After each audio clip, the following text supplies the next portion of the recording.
By early 2026, a new MrBeast video was landing about 25 to 30% below what his channel used to pull in during 2023 and 2024. In late 2025, he was struggling to even break 221 million views on a video, which, a year earlier, that number would have been nothing to him. And people noticed. MrBeast's views are down. 119 million down to 78 million, 78 million down to 67 million, and all the way down to 56 million. When you've been getting 200 million views, that's over a 50% decline. Loud enough that he ended up addressing it himself on X. But here's where it actually gets complicated. He picked up over 115 million new subscribers. Nobody's ever done that in a single year. He's been named YouTube's fastest growing channel 4 years in a row. What is the secret? I've been doing this for 14 years. Every year, I've just made videos and made them better and better and better. And I just have a very good idea of what the general public likes to watch. Is still sitting around 100 million views a video. And if you look at the monthly totals, his channel's actually gone up from something like 2 billion monthly views in 2023 to closer to 3 billion now. So, is he declining or still growing? Depends what you're measuring, honestly. That's kind of the annoying part of it. Per video, right out of the gate, he's down from the peak. Channel-wide, month over month, he's up.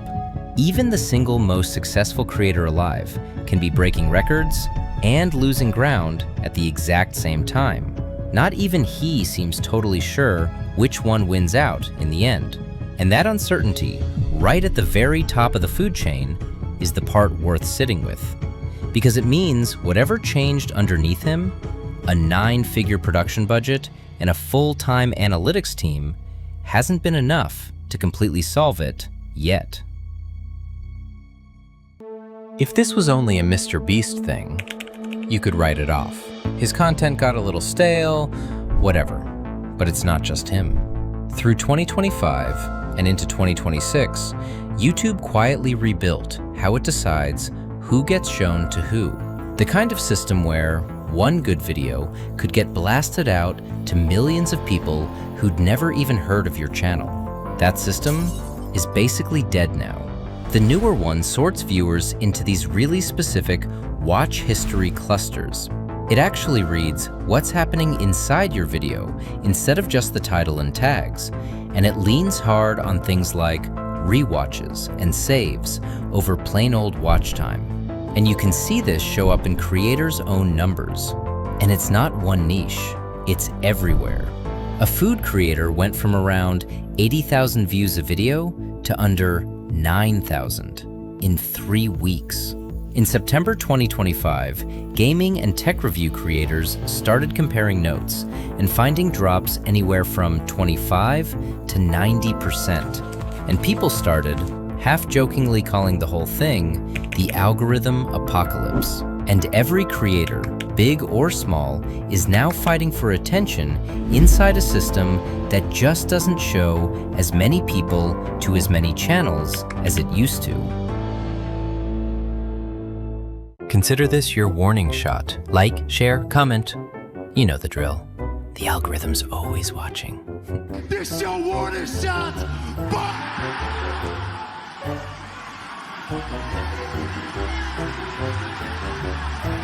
Is everybody all right back there? Did anybody get shot? All right, we're good. In January 2026, YouTube permanently killed 16 channels in one sweep. 35 million subscribers, gone. 4.7 billion lifetime views, gone. Close to $10 million a year in revenue, gone. And these weren't small accounts caught doing something sketchy with a copyright strike. The biggest one was a channel called Cuentos Fascinantes, almost 6 million subscribers, pumping out Dragon Ball animation, where basically nothing changed, episode to episode, except the character names. Right behind it was Imperio de Jesus, 5.8 million subscribers, publishing AI-narrated biblical stories. Multiple episodes a day, every single day. Then Super Cat League, over 4 million subscribers, all AI-generated animal content. Then a channel called Screen Culture, which was running AI-narrated commentary on movie trailers, including trailers for films that were never actually announced, that didn't exist. YouTube just wiped most of its content instead, which is somehow almost worse. A channel that size just quietly gutted.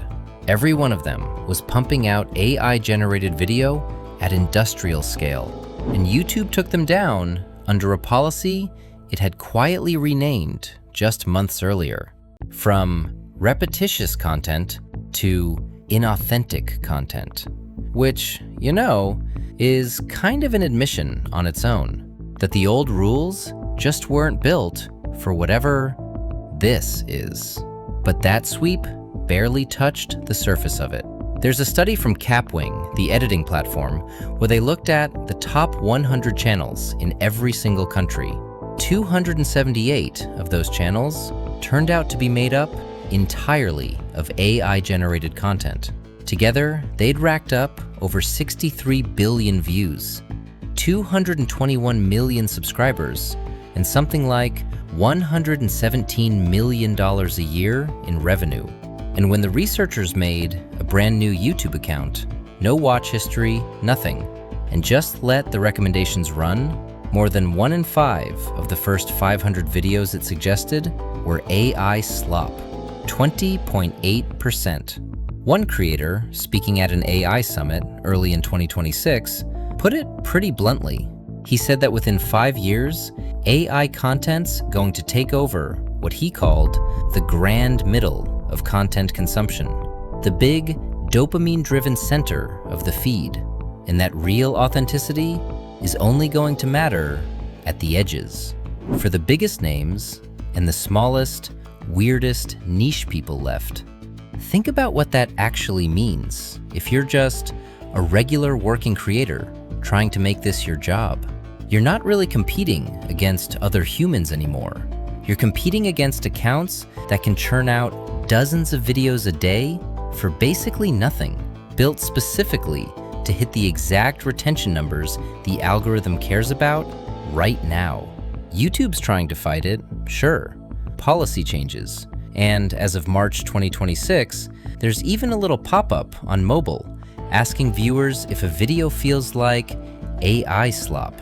But people are genuinely bad at spotting AI content, and they're getting worse at it as the tools get better.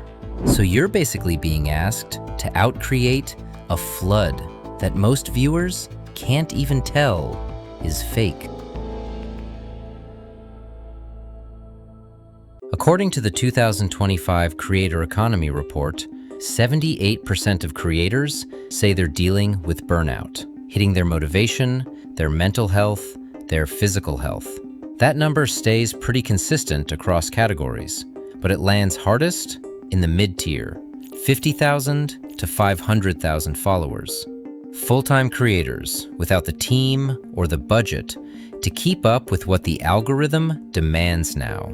You're supposed to post daily on TikTok and Instagram, weekly on YouTube, run a newsletter, stay active in the comments, all of it at once.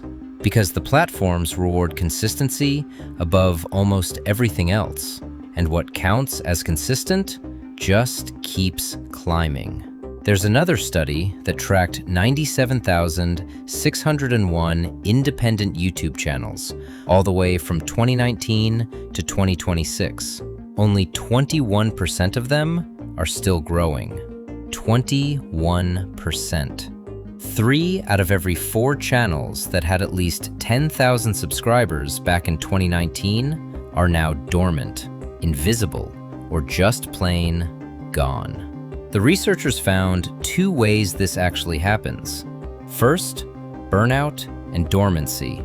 About 41% of it, creators who just stopped posting, because eventually it stopped being worth the effort.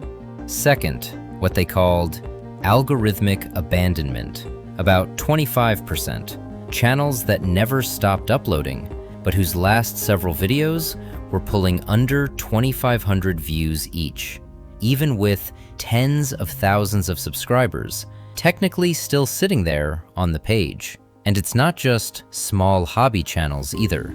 The Daily Wire, a real funded media company with Ben Shapiro basically as their built-in star, reportedly saw their YouTube viewership drop something like 85% year over year. Bad enough that they cut their workforce in half. If a company with actual money behind it and an already established audience can lose that much ground that fast, the whole idea that scale protects you starts looking pretty shaky. Even outside the solo creator world, the people with the least cushion, the mid-tier creators actually depending on YouTube for their income, are the ones getting hit the hardest. Right at the exact moment, brands and platforms need them most for sponsorships, affiliate work, and all the rest of it. So bring this back around to MrBeast and to everyone else at the top who's suddenly sounding a lot less bulletproof than they used to. The old logic of YouTube fame was simple, right? Get big enough, and the algorithm's broad recommendations basically keep funneling new viewers to you on autopilot. You're insulated from whatever's happening to the smaller channels underneath you. That logic only worked because the whole system was built around wide audience categories. The new one isn't built that way. It's built around narrow, specific clusters of viewer behavior. And narrow clusters are, by definition, harder for any one creator, no matter how huge, to fully dominate. Meanwhile, the cost of being a top-tier creator just keeps going up. MrBeast-style videos, the giant sets, the massive cash prizes, the huge crews, that stuff costs money, and that cost keeps scaling with how ambitious you want to get. While the guaranteed reach on the other end of all that spending has quietly stopped being guaranteed at all. You can spend more than you've ever spent on a single video and still watch it land a quarter below where the exact same video would have landed 2 years earlier. And on top of that, all this AI slop flooding the middle of the algorithm isn't only crowding out the small guys, it's changing what people expect a feed to even look like in the first place. Training viewers on faster hooks, higher volume, more disposable everything, which quietly raises the bar for what even counts as worth watching. Even if you've got a 9-figure budget sitting behind you, which is honestly why MrBeast's apology matters more than it looks like on the surface. It wasn't really about one bad stretch of videos. It was the single most visible person on the entire platform basically admitting out loud, in public, that the ground under him had moved, and that grinding harder was really the only lever he had left to pull. Step back, and it's the same pattern, just showing up at different sizes. The algorithm stopped chasing broad reach and started chasing narrow precision. AI content flooded the space that used to belong to mid-tier creators, grinding out honest, consistent work. And the damage lands hardest on the people with the least cushion. But now, it's reaching all the way to the top, too. That's the part that's actually new. Goldman Sachs still thinks the creator economy could be worth close to $500 billion by 2027. But the shape of where that money's landing looks less like a rising tide and more like a split. A handful of giants, MrBeast included, turning into actual companies that don't live or die on one video. A long tail of specialists surviving off niche loyalty an algorithm can't fake.